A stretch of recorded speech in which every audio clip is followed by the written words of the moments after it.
یہ ہے ابو Dhabi, UAE का कैपिटल और दुनिया का सबसे पावरफुल और अमीर शहर। नॉर्मली जब भी यूएई का नाम आता है तो लोगों के माइंड में दुबई का ख्याल आता है, वही ऊंची ऊंची बिल्डिंग्स, लैविश होटल्स और लग्जरियस रिजॉर्ट्स। अबू धाबी को मोस्टली लोग इतिहाद एयरलाइंस की वजह से जानते हैं। आपकी स्क्रीन पर इस वक्त दो लोगों की तस्वीरें हैं। आई एम प्रिटी श्योर कि ज्यादातर लोग राइट साइड वाले आदमी को अच्छी तरह जानते हैं। ये मोहम्मद बिन राशिद अल मखतूम हैं, दुबई के रूलर। लेकिन आपको शायद ये जानकर बहुत हैरत होगी कि ये लेफ्ट साइड वाला आदमी शेख राशिद से कई ज्यादा पावरफुल और इन्फ्लुएंशियल है। इतना पावरफुल कि 2019 में न्यूयॉर्क टाइम्स में पब्लिश होने वाली एक रिपोर्ट में इन्हें पूरे अरब वर्ल्ड का सबसे पावरफुल पॉलिटिकल लीडर डिक्लेयर किया गया। इवन कि सऊदी अरब के मोहम्मद बिन सलमान से भी कई ज्यादा पावरफुल। इस पूरे पर्शियन गल्फ में जो कुछ भी हो रहा है, यूएई आज जिधर भी खड़ा है, दुबई की ये शानो शौकत और रौनक, इस सब में एक इंसान का हाथ है। ये हैं Sheikh Mohammed bin Zayed Al Nahyan, Abu Dhabi के रूलर, यूएई के प्रेसिडेंट और गल्फ के सबसे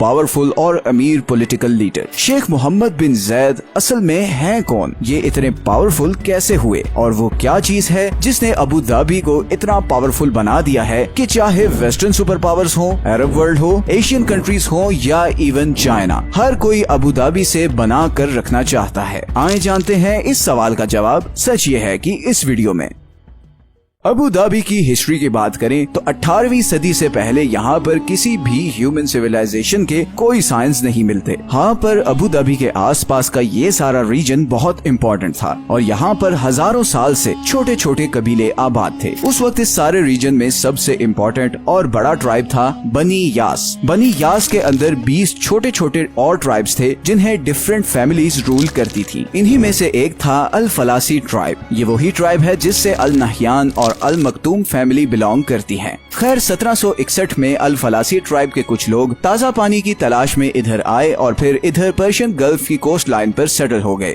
इसी एरिया को आज अबू धाबी कहते हैं। उस वक्त इनकी सारी इकोनॉमी पर्ल डाइविंग मतलब समंदर से मोती ढूंढ कर लाने और फिशिंग पे चलती थी। ये लोग समुद्र में गोते लगाते और मोती ढूंढ कर लाते और फिर यहाँ से ये मोती ईरान और इंडिया की मार्केट्स में भेजे जाते। मुंबई उस वक्त दुनिया की सबसे बड़ी पर्ल मार्केट थी जहाँ पर ये सारे मोती पॉलिश करके यूरोप और टर्की में भेजे जाते थे। बस इसी से इन लोगों का गुजर बसर हो रहा था और हालात ओवरऑल अच्छे खासे खराब थे। रेगिस्तान में कुछ उगता तो था नहीं और सिवाय मछली और खजूर के और कुछ खाने पीने को भी नहीं था। इसीलिए कितने 100 सालों तक अबू धाबी की पॉपुलेशन बहुत ही कम रही। इवन 20th सेंचुरी के स्टार्ट में पूरे अबू धाबी की आबादी सिर्फ 6000 थी। उसी जमाने में अबू धाबी को एक और धचका लगा जब जापान ने हाई क्वालिटी के पॉलिश्ड आर्टिफिशियल पर्ल्स बनाने शुरू कर दिए और नतीजतन अबू धाबी की पर्ल इंडस्ट्री की डिमांड बिल्कुल खत्म हो गई और फिर रही सही कसर 1929 के ग्रेट डिप्रेशन ने पूरी कर दी। हालात बहुत खराब हो चुके थे, हर तरफ गरीबी और भूख के डेरे थे और ये हालात सिर्फ अबू धाबी के ही नहीं बल्कि दुबई, शारजा, अजमान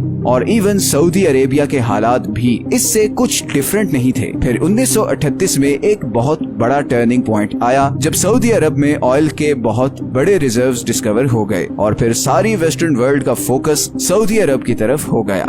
उस वक्त अबू धाबी के रूलर शख्बुत बिन सुल्तान अल नहयान थे। सऊदी अरब में ऑयल की डिस्कवरी को देखते हुए उन्होंने वेस्टर्न कंपनीज को फुल परमिशन दे दी कि वो अबू धाबी में भी ऑयल के रिजर्व्स की खोज लगाएं। मगर अगले ही साल वर्ल्ड वॉर 2 शुरू हो गई और ये एक्सप्लोरेशन का काम रुक गया। वर्ल्ड वॉर 2 खत्म होने के बाद दुनिया तेजी से इंडस्ट्रियलाइजेशन की तरफ बढ़ना शुरू हुई और इसीलिए तेल की डिमांड भी बहुत ज्यादा बढ़ गई। इसीलिए वेस्टर्न कंपनीज ने एक बार फिर अबू धाबी में तेल की खोज का काम तेज कर दिया और फिर 1958 में अबू धाबी में ऑयल के रिजर्व्स डिस्कवर हो गए। लेकिन इस डिस्कवरी के बाद भी अबू धाबी के हालात नहीं बदले क्योंकि शेख शख्बुत तेल से मिलने वाले पैसों को लेकर कुछ ज्यादा ही केयरफुल थे। उनको ये लगता था कि ये ऑयल रिजर्व्स बड़ी लिमिटेड क्वांटिटी में हैं और अबू धाबी को बहुत सालों बाद ये रिजर्व्स मिले हैं, तो अगर ये एक्सप्लोरेशन इसी तेजी के साथ जारी रखी गई तो कहीं ये रिजर्व्स खत्म ना हो जाए। उन्हें शायद उस वक्त इस चीज का अंदाजा नहीं था कि अबू धाबी के पास दुनिया के छठे सबसे बड़े ऑयल के रिजर्व्स हैं। शेख शखबुत ने ब्रिटिश कंपनीज को मजीद तेल एक्सप्लोर करने से रोक दिया और इसके नतीजे में अल नहयान फैमिली के बाकी मेंबर्स में बहुत ज्यादा फ्रस्ट्रेशन बढ़ने लगी। एक तरफ Saudi Arab billions of dollars का ऑयल अब एक्सपोर्ट कर रहा था और इधर इतने बड़े रिजर्व्स होने के बावजूद अबू धाबी के हालात सिर्फ इतने ही बदले थे कि कुछ सड़कें और फुटपाथ पक्के बन गए थे। लेकिन फिर 1966 में शेख ज़ैद बिन सुल्तान ने एक मिलिट्री कू के जरिए अपने भाई को रिप्लेस कर दिया और अबू धाबी के रूलर बन गए। और यही था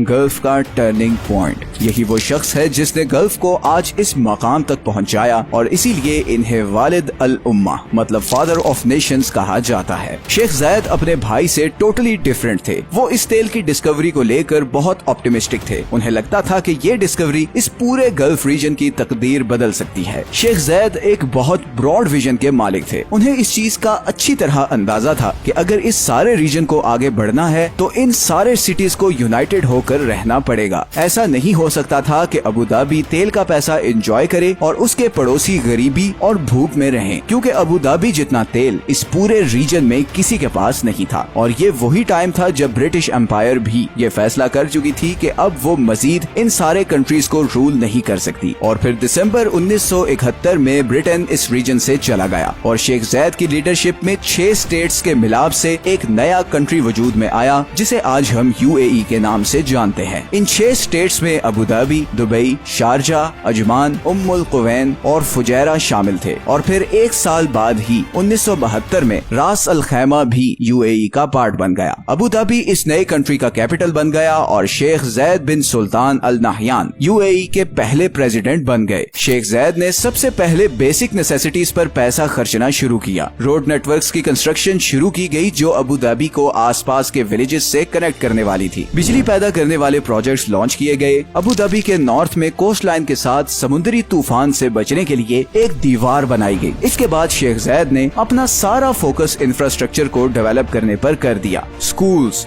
hospitals, government buildings, police, army, जो भी बेसिक डिपार्टमेंट्स होते हैं किसी भी कंट्री को चलाने के लिए, उन सब को state of the art equipment और ट्रेनिंग दी गई। अब क्योंकि दुबई के पास ऑयल के बहुत ज्यादा रिजर्व्स नहीं थे तो शेख ज़ैद ने दुबई के रूलर अल मक्तूम बिन राशिद को ये मशवरा दिया कि वो दुबई का इंफ्रास्ट्रक्चर डेवलप करें और 2 चीजों के जरिए दुबई की तकदीर बदलें। एक दुबई का सी पोर्ट और दूसरा टूरिज्म। अबू धाबी ने इंफ्रास्ट्रक्चर को डेवलप करने के लिए दुबई को अच्छी खासी फंडिंग दी और फिर आहिस्ता आहिस्ता दुबई अपने इंफ्रास्ट्रक्चर की वजह से मशहूर होना शुरू हो गया। और यही वो टाइम था जब एक और पर्सनैलिटी भी इस सारी ट्रांसफॉर्मेशन को बहुत ध्यान से देख रही थी। ये थे मोहम्मद बिन ज़ैद अल नहयान, शेख ज़ैद बिन सुल्तान के तीसरे बेटे जो आगे चलकर UAE के प्रेसिडेंट बने। मोहम्मद बिन ज़ैद उस वक्त 10-11 साल के थे मगर वो बहुत ध्यान से अपने फादर और उनकी पॉलिसीज को ऑब्जर्व कर रहे थे। वो देख रहे थे कि कैसे तेल का पैसा आने के बावजूद शेख ज़ैद बहुत केयरफुल प्लानिंग के साथ चल रहे हैं। फॉर एग्जाम्पल ऑयल डिस्कवरी के कुछ ही अरसे बाद उन्होंने एक फाइनेंशियल इन्वेस्टमेंट बोर्ड बनाया जिसका काम ही ये था कि वो ऑयल से आने वाले एक्स्ट्रा पैसे को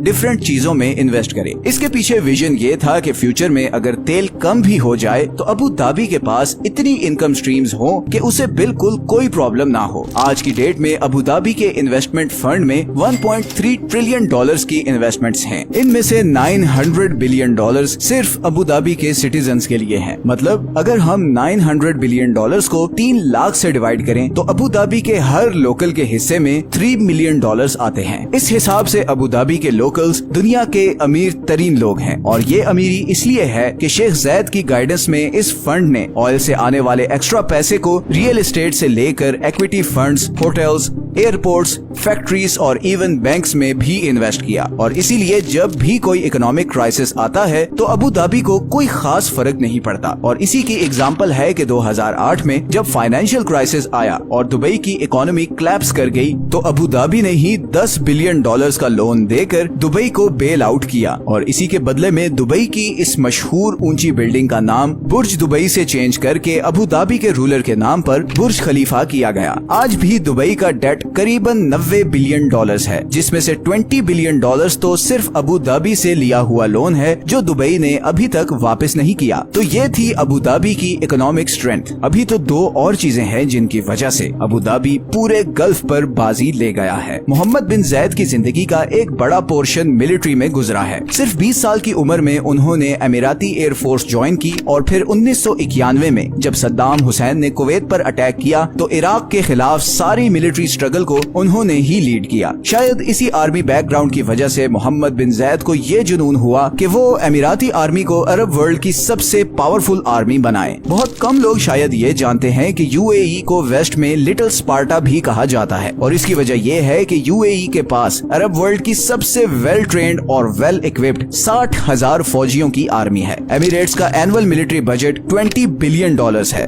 और अभी रिसेंटली यूएई ने अमेरिका से THAAD यानी terminal high altitude air defence missile system भी खरीदा है जो दुनिया के सबसे एडवांस्ड मिसाइल सिस्टम्स में से एक है। ये वही मिसाइल सिस्टम है जो अमेरिका ने साउथ कोरिया में लगाया था और इसकी वजह से उसके और चाइना के बीच अच्छी खासी टेंशन भी हो गई थी। यूएई सऊदी अरब के बाद अमेरिका से सबसे ज्यादा हथियार खरीदने वाला दूसरा सबसे बड़ा कंट्री है और सिर्फ यही नहीं बल्कि यूएई की आर्मी 2003 के बाद से बहुत एक्टिवली डिफरेंट कंट्रीज जैसे कि सोमालिया, यमन, इजिप्ट और इवन लीबिया में ऑपरेशंस में इन्वॉल्व रही है। इसके अलावा यूएई में सारे मेडिकली फिट अमीराती मर्दों के लिए नेशनल मिलिट्री सर्विस ट्रेनिंग लेना मस्ट है और सिर्फ आर्मी ही नहीं बल्कि यूएई की पुलिस भी दुनिया की सबसे वेल इक्विप्ड और ट्रेंड पुलिस फोर्स है। अभी 2003 में अबू धाबी को दुनिया का सबसे सेफेस्ट सिटी डिक्लेयर किया गया है और इसी सिक्योरिटी की वजह से आज यूएई दुनिया का एक बहुत इम्पोर्टेंट फाइनेंशियल, कमर्शियल, टूरिस्ट और लॉजिस्टिक सेंटर बन चुका है और इसका सारा क्रेडिट